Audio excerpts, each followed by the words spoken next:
and he told me, you know what, vampire from Alcatraz live here. And he basically told me he's a vampire. So, and he asked me like really random questions. He's like, so school is over, what would you like to do?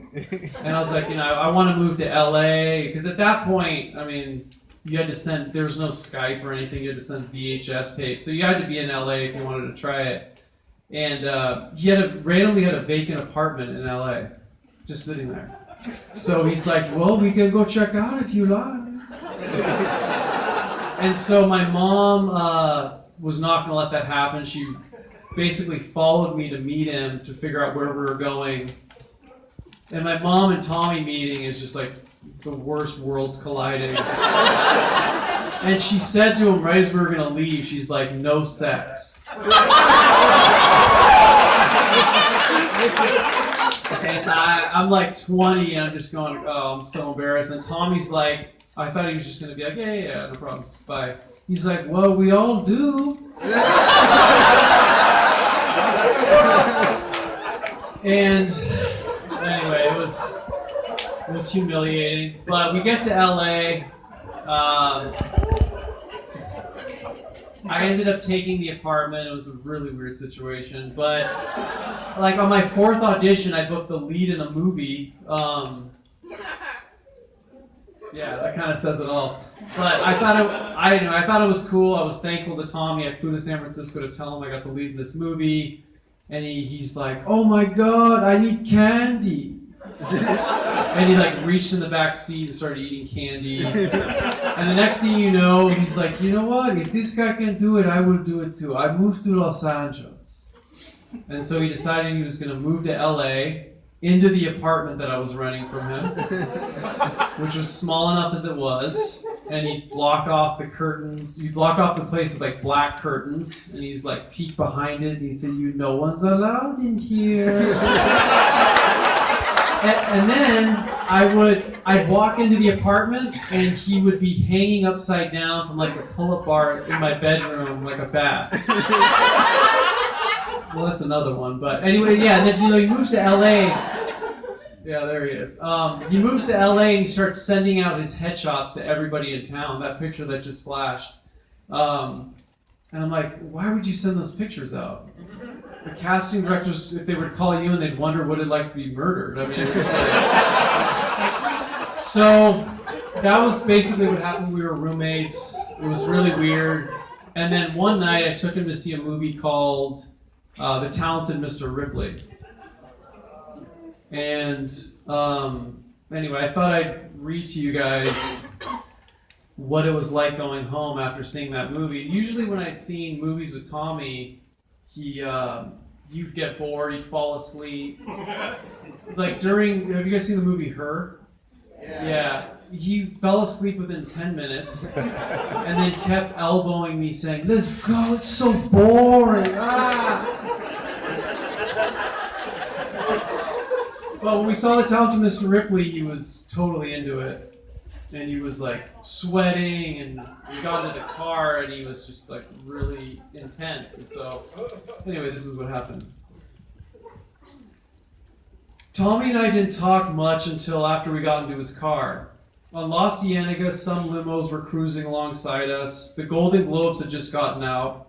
Ripley had been nominated for 5 of them, including Best Actor for Matt Damon's Tom Ripley, and Best Supporting Actor for Jude Law's Dickie Greenleaf. We pulled up to a red light. A limo idled next to us. Suddenly, Tommy said, you know what? I'm not waiting for Hollywood. I can make my own movie. I looked over at him. I knew better than to say anything right now. I can make movie, he said again. I will make better movie than these fuckers. You watch.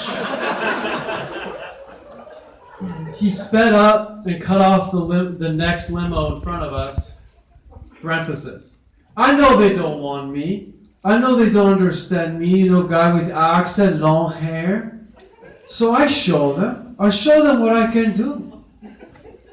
Tommy had sent out more than 100 headshots since he'd arrived in Los Angeles.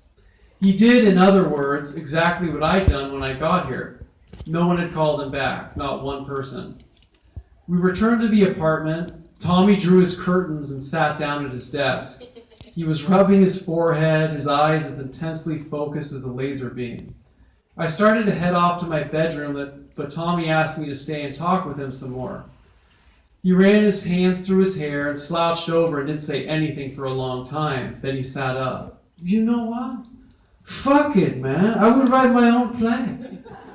I would do my own project and it would be better than everybody else. You think this movie we just saw was tragedy? No, not even close.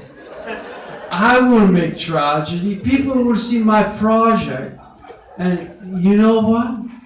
They will not sleep for 2 weeks.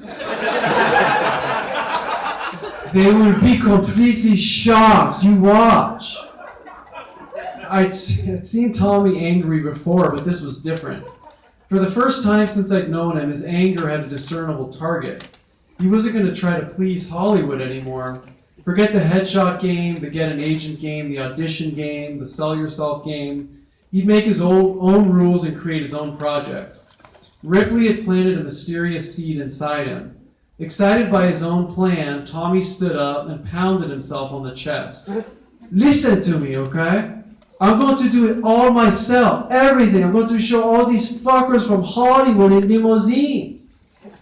He started to pace furiously to describe the play or movie. He kept going back and forth about which one his project would be. All of it coming to him on the fly. So listen, very important information. Are you ready? My movie will have 7 main characters. I will play main character. I call him Johnny.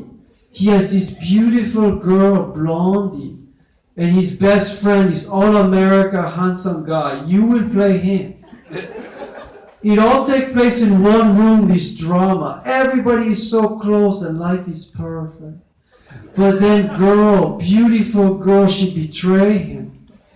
She sleep with his best friend. Everybody hurt and betrayed Johnny.